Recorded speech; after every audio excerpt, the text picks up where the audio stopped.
We're back with some more Elite Speak, and I am here with your AEW Dynamite review for May 5th, 2021, and it was the Blood and Guts edition of Dynamite, and what turned out to be a pretty good show with some ending controversy, and we will get to that, but I thought it was a good show. The first hour of the show was taped matches. They were taped, but looked live. The audience in attendance were watching the matches on the Tron in the arena, but their reactions were used as the crowd noise for the taped matches that went on that first hour. So what we heard was the reaction of the crowd to what happened during those taped matches, which was pretty interesting. And I do want to say that the crowd really brought it tonight. They brought it, and it just reminds many of us of why we miss the AEW faithful, because they were a loud bunch, and that is what's missing right now in wrestling today with the ongoing situation that we all face in the world right now, which I hope lightens up a bit towards the end of the year, but we shall see. We kicked the night off with Kenny Omega, the AEW, AAA, TNA, and Impact World Champion with Michael Nakazawa, or MT Nakazawa is what he's known as now, versus Jon Moxley and Eddie Kingston. Michael Nakazawa was announced to take on both Kingston and Jon Moxley by himself, but that turned out not to be the case. Not long after the match started, this allowed Kenny Omega to get the jump on Moxley on the outside. But in the end, Moxley wins it via a double team move with Kingston to Nakazawa. Post-match, the rest of the Elite come out to take both Mox and Eddie down. This included the Young Bucks and the Good Brothers. We followed that up with QT Marshall versus Cody Rhodes. Eventually, QT messes with Arn on the outside, and as a result, Arn strikes back, and that got Arn ejected from ringside. Cody wins via the figure four leg lock to QT Marshall in the middle of the ring, as he had nowhere else to go. QT showed some fight despite this loss, and it was perhaps his best showing in AEW to date. It sucks that the match was a foregone conclusion to most, because I didn't really think Cody was going to lose this match, because he was just making his return last week, and I didn't expect him to lose after that. But it was still a good match. We followed that up with Ethan Page and Scorpio Sky getting interviewed by Alex Marvez. Scorpio says Sting is nothing more than a mosquito. And you know what we do with mosquitoes? You kill them. He's pretty much sucking the blood of AEW dry. Sting has overstayed his welcome. Sky says he's the franchise bitch. Just as Page was mid-promo not long after Sky finished his, which Page cut a nice promo. He went over Darby and his history in other promotions that weren't seen by many people, but now they will get to see it. Mid-promo, Darby came out flying out of nowhere, attacking Ethan Page and Sky. Eventually, Darby gets taken down and spiked via Scorpio Sky's Vuitton shoes. He then gets tossed down the flight of stairs via Ethan Page, and this all happened on the upper decks in the arena. This is a nice beatdown segment, and this bump was just another day at the office for Darby, because he has taken worse during his skating career outside of wrestling. So this is nothing to him. I don't know why some people are getting up in arms. Darby takes bumps like this all the time. We followed that up with Britt Baker taking on Nightmare Factory's Julia Hart as she makes her AEW debut. Julia Hart looked pretty good in her Dark and Elevation matches and her Nightmare Showcase. So they may see something in her. We'll see going forward. She's still brand new to the biz. But Britt Baker goes for an air raid crash. She hits it but doesn't cover. She then instead locks in the lockjaw for the win. Britt Baker wins yet another match. And it was shown later that night that Britt will indeed take on Hikaru Shida for the AEW World Women's title at Double or Nothing. And that is where Shida's reign will come to an end, in my opinion. Shida has had a almost year-long reign, and that's pretty good. All while AEW was trying to establish their women's division, Shida held it all together, and she deserves to be commended for that. We followed that up with the Varsity Blondes going up against the Jurassic Plat. We followed that up with the Varsity Blondes going up against Jurassic Express, SCU, and the Acclaimed in a fatal 4-way tag match. Max Caster may have done his best rap yet on TV during this. Eventually, SCU wins, no doubter, via a best moonsault ever.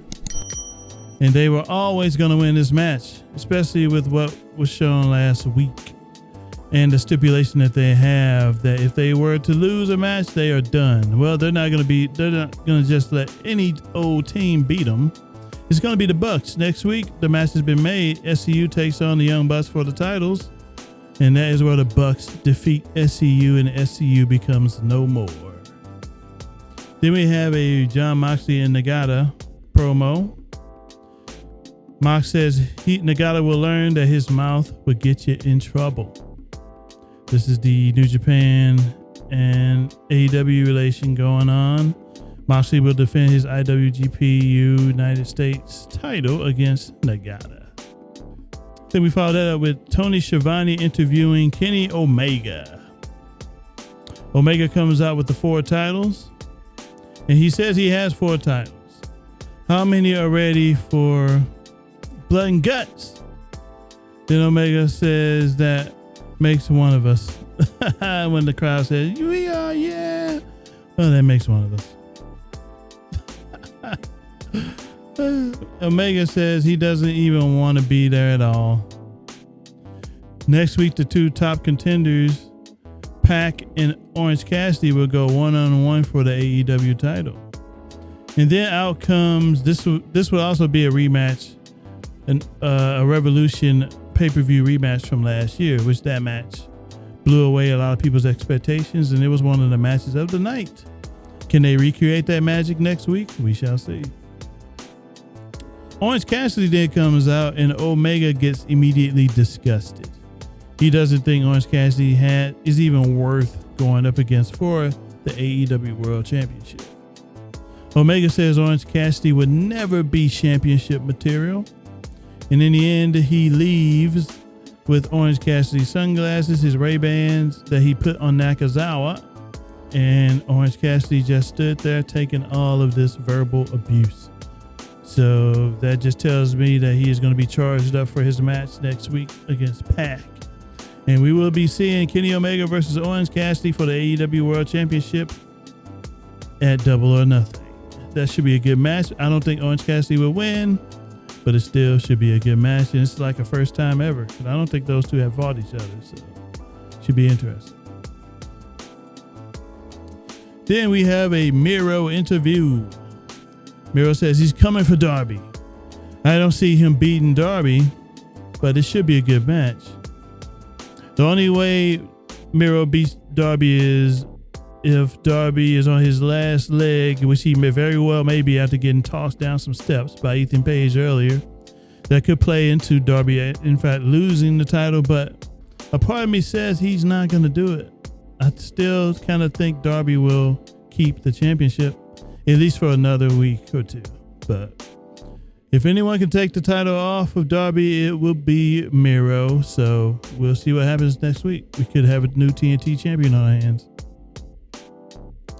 And then we have the Blood and Guts main event match itself. This match was live in front of the crowd, so all the reactions you heard were genuine.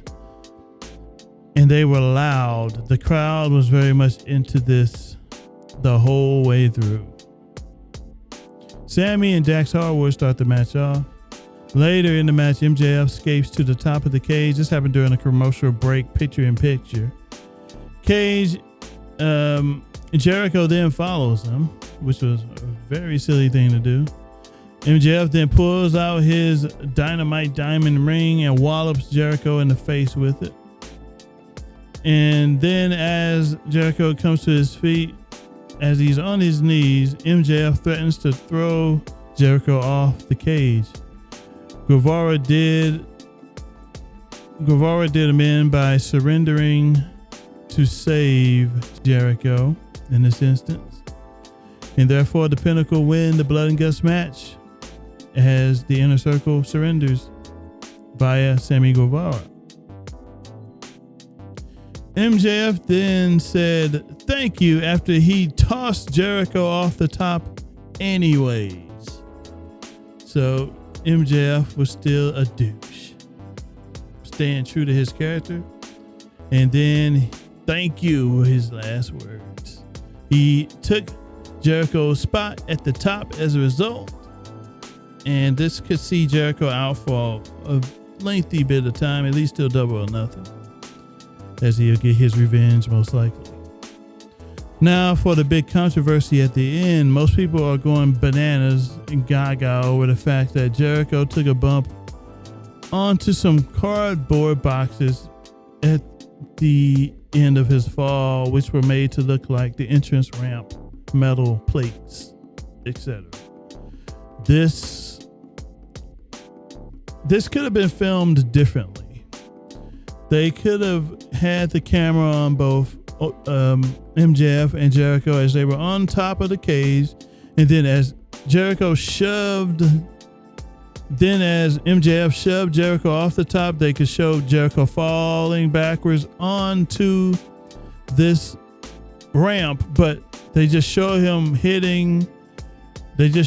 flying past the camera shot, and you just hear the thud. That's it. They didn't have to put the camera on Jericho. That's where they screwed up. That's what I would have done, to leave it up to the viewer to imagine what happened. Only those in attendance would be able to see a bit of the brunt, but even then they would kind of be blocked by the cage, so it would work out. It could have worked out in both their favor. It would have been left to their imagination as well. But instead, they showed to put the freaking camera on Jericho as he was sprawled on the ground on top of this crash pad of sorts. And that's where all the freaking stuff is getting thrown at AEW for, right there.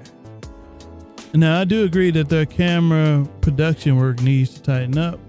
That would have been something that I wouldn't have let that get shown. So shown the camera angle that I mentioned at the end earlier, and there you have it. You wouldn't be in this situation right now, but now people are gonna be harking back on this, and just like they did with the ending of Revolution with the exploding barbed wire deathmatch. People get their hopes up, and when things don't go exactly as planned, then the backlash starts. So next time they need to just stick with what they can do, stick to what they do best. Just put on a regular match. You don't have to do all these crazy stunts, because 9 times out of 10, most times they do not end well. And there you have it. The AEW Dynamite review is completed. And AEW actually topped the night in the ratings with 1 million. They had 1.019. And they were number 1 on the night for the first time ever. And that's big news for AEW. Number 1 on cable in the money demo, the 18 to 49 male. Good stuff. We shall see where they are next week. Next week looks to be a pretty good show as well. So, thanks for listening, and I will catch you with the next review video.